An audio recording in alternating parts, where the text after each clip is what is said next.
Expert météo local et Gap-Pensée. Bonjour Paul Marquis. Bonjour. Merci d'avoir accepté notre invitation sur l'antenne de BFM d'ici. Avant de revenir sur le printemps en cours et le niveau de Serre-Ponçon, un mot sur l'hiver écoulé. Est-ce que vous diriez, Paul, qu'on vient de vivre un hiver normal ? Alors non, parce que du coup il y a deux principaux points qu'il faut aborder. Donc déjà c'est les précipitations. Du coup on a eu un hiver quand même plutôt sec. Ils ont part du coup du 1er janvier jusqu'à maintenant. Du coup j'ai quelques chiffres à vous donner. Donc c'est vrai que sur les Hautes-Alpes, du 1er janvier jusqu'au 19 avril, donc hier, on a un déficit d'environ 40% de déficit. Donc c'est quand même assez important pour la période. Ouais. Ça c'est quand même moins pire que l'an dernier. Parce qu'en 2022 on avait un déficit d'environ 70% de coup la même période. Ouais. Donc c'est moins pire mais pas satisfaisant.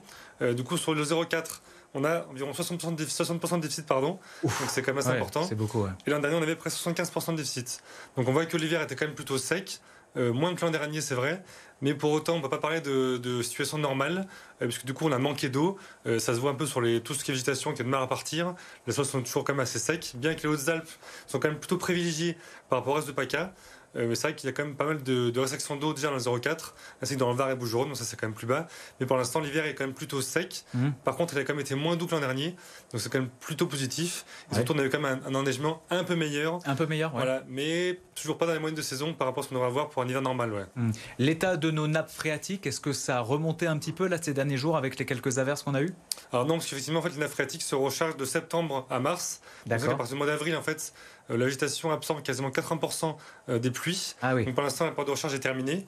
Et sur du coup, le dernier bilan du coup, de BRGM, qui est le Bureau Recherche Géologique et Minier, donc au 1er avril, donc le niveau des nappes est considéré comme bas à modérément bas du coup dans la région, donc par rapport aux moyennes des 15 à 100 dernières années. Donc pour l'instant, effectivement, le niveau de nappe est plutôt bas pour la période, Ouais. voire même très bas et critique entre Bouches-du-Rhône et Var. Donc on voit que le niveau de nappe n'est pas satisfaisant. Donc on a une sécheresse une sécheresse profonde qui s'installe peu à peu, avec une vidange qui va commencer, c'est-à-dire que les hommes pompent dans la phréatique. Ouais. Donc la vidange s'amorce en avril et va se poursuivre pendant l'été. Et au niveau des sols, pour l'instant, une sécheresse de surface qui commence dans le 0,4 et qui est quand même pour l'instant pas trop marquée dans les Hautes-Alpes. Ouais. Donc là, les quelques averses qu'on a eues ces derniers jours, en gros, ça ne sert pas à grand-chose, si ce n'est à faire du bien aux plantes. Alors oui, effectivement, ça sert quand même plus pour la végétation, la repousse prérale de gazon et des arbres localement. Mais c'est vrai que c'est trop localisé et pas assez, en tout cas pas assez quantitatif Ouais. pour que ça ait vraiment un impact concret sur la végétation. Donc c'est bien parce qu'il pleut, c'est humide. Mais par contre, c'est vrai que dès que le vent se lève, ça sèche rapidement la végétation et les sols sont rapidement secs derrière. Donc c'est bien, mais ce ne sera pas suffisant pour essayer d'avoir un été, en tout cas, plus sec, quoi, si vous voulez. Oui, bien sûr. Et apparemment, les températures pourraient grimper. Il pourrait y avoir un petit coup de froid là dans les prochains jours, mais la semaine prochaine, vraiment du chaud. Alors oui, effectivement, donc ce week-end, on a un nouveau petit coup de frais entre parenthèses. Du coup, le vent nord-ouest va se relever à partir de dimanche et lundi. Donc températures qui seront quasiment environ peut-être 1 degré sous les moyennes de saison. Et la semaine prochaine, du coup, deuxième semaine des vacances scolaires, ça va vraiment partir la hausse. Là, on a le printemps qui arrive vraiment intensément dans les Hautes-Alpes et les Alpes-de-Provence. On a la température entre 23 24 degrés en vallée et jusqu'à 20 degrés à peu près au-delà de 1000 mètres d'altitude. Donc c'est quand même température plutôt douce pour la saison. Et côté précipitation, on n'aura pas forcément d'orage ni de pluie à partir de la semaine prochaine. Donc c'est quand même plutôt sec. Et en avril, on aura un mois d'avril plutôt sec par rapport à la moyenne. Parce que du coup, on a 80% de déficit dans les Hautes-Alpes et environ 70% dans les Alpes-de-Provence pour avril, quoi. Donc on va encore manquer d'eau, de pluie Oui. dans les prochains jours. Oui, oui. Et le mois de mai, c'est trop loin pour qu'on ait une projection déjà ? Alors pour l'instant, on a quelques tendances saisonnières qui se dégagent depuis quelques jours. Donc on aura un mois de mai qui serait séparé en deux parties. Donc du 1er au 15, on aura une période plutôt chaude et plutôt sèche. Et du 15 au 31, on aurait une période plutôt instable et orageuse. Donc c'est des tendances qui ne sont pas forcément très fiables. En tout cas, on espère avoir des orages en tout cas plus intensément et plus fréquemment qu'en avril. Et surtout que ça se poursuive en juin, quoi. Avant l'été, il sera forcément plus sec que le printemps, quoi. Ouais, pour évoquer la situation de notre trésor qui est Serre-Ponçon, il est là à 18 mètres environ en dessous de sa cote optimale. Normal pour la saison ? Alors oui, effectivement, contrairement à ce que beaucoup de médias ont pu dire ces derniers temps, le lac est un lac du coup qui se vide et qui se remplit en fonction des périodes de l'année. Donc concrètement, il se vide pendant l'hiver quand EDF du coup va turbiner, ce qui est normal. Donc son but, c'est vraiment de produire du courant et d'éviter les crues sur la Durance. Et ensuite, quand la neige va fondre, donc là la fonte va débuter vraiment d'ici quelques jours à haute altitude, quand la température va remonter un peu plus haute.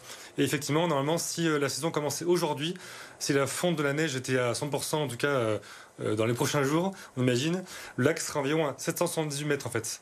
Donc le max c'est 780. on a à peu près entre 770 et 780.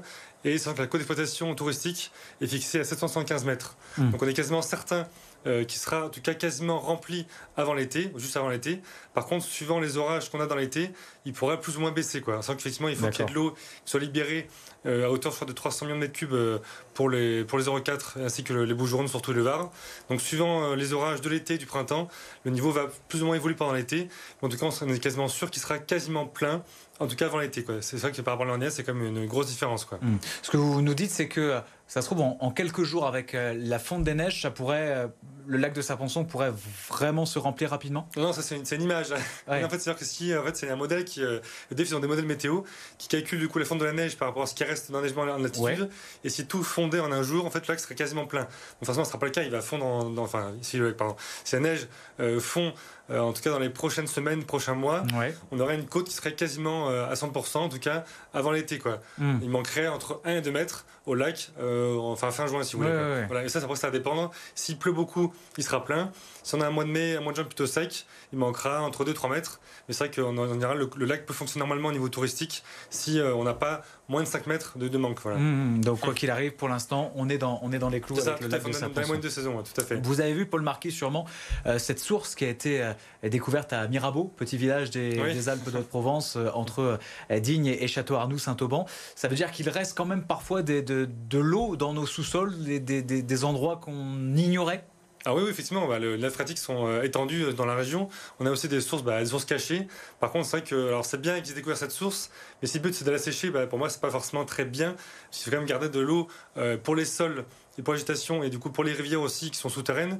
Donc c'est vrai que si l'homme prend toutes les ressources naturelles, du coup c'est pas forcément un point positif. Je pense qu'il faut aussi peut-être mieux retenir l'eau quand la neige du coup va fondre. Alors pas forcément faire des bassines puisque c'est très controversé, mais faire en tout cas des bassines qui vont retenir l'eau de pluie et peut-être l'eau de fonte, et pas l'eau des nappes phréatiques, comme c'est le cas dans l'ouest de la France. Donc il faut apprendre, je pense, à consommer l'eau différemment. Surtout à savoir la préserver et la retenir quand il y a des pluies en fait qui sont excédentaires, quoi, et pas la pomper dans les nappes quand on en a besoin de nous, quoi. Voilà, je pense qu'il faut être très humble par rapport aux ressources en eau qui s'amenuisent d'année en année. En 30 secondes, Paul Marquis, votre application sort là bientôt, gratuite, logiquement avant l'été, c'est ça? Oui, c'est ça. Donc du coup j'ai fait un point avec mes développeurs tout à l'heure. Donc l'application va sortir normalement en juin, donc sera gratuite pour 04 et 05. Il y aura des prévisions qui seront totalement expertisées pour nos deux départements, mis à jour du coup par mes services, donc sera en tout cas plus fiable que ce qu'on peut voir sur d'autres services, en tout cas d'autres applications météo. Ouais. Vous allez retrouver Paul Marquis donc sur les smartphones. Merci beaucoup, Paul, d'avoir été notre invité aujourd'hui. Merci.